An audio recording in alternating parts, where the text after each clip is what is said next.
Iranian president spoke before leaving Tehran to attend the UN General Assembly in New York.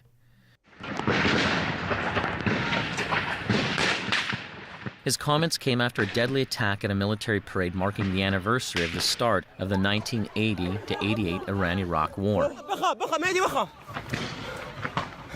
Dozens were killed when gunmen disguised as soldiers opened fire.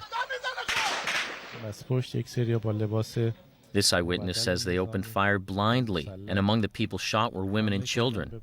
All 4 attackers involved were killed. An Iranian ethnic Arab opposition movement called Avaz National Resistance claimed responsibility.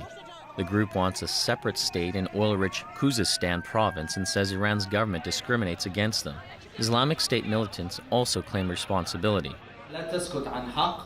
Political analyst Mohammad Garawi believes Iran will respond and not stay silent over the attack. Politically, they have made a move. Iran summoned the envoys of the Netherlands, Denmark, and Britain over the shooting, accusing them of harboring Iranian opposition groups in their countries. Meanwhile, the United States condemned the attack despite the harsh words from Rouhani. Peter Corveos, TVB News. And back locally, tributes are pouring in for Nobel laureate Charles Kao. The father of fiber optics passed away today in Hong Kong at the age of 84. Haley Zhou reports. Born in Shanghai, Charles Kao made Hong Kong his home since the 1940s. He obtained his undergraduate degree in England and went on to complete his doctorate in electrical engineering at University College London. Upon his return, Kao founded the Department of Electronics at the Chinese University of Hong Kong in 1970. From 1987, he led the institution as its vice-chancellor, a position he held until his retirement in 1996. Known as the father of fiber optics, he laid the groundwork for high-speed data communications. In the 1960s, our children were small. Charles often came home later than normal. Dinner was waiting, as were the children. I got very annoyed with him when this happened day after day.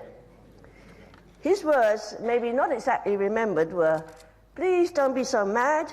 It is very exciting what we are doing. It will shake the world one day." I was sarcastic. "Oh, really? So you'll get the Nobel Prize, will you?" He did in 2009.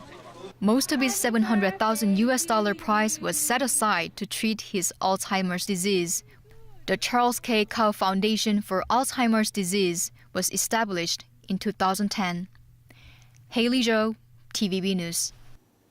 Faced with the prospect that more super typhoons may hit us in the future, one expert offers sage advice. Our Caleb Leung explains.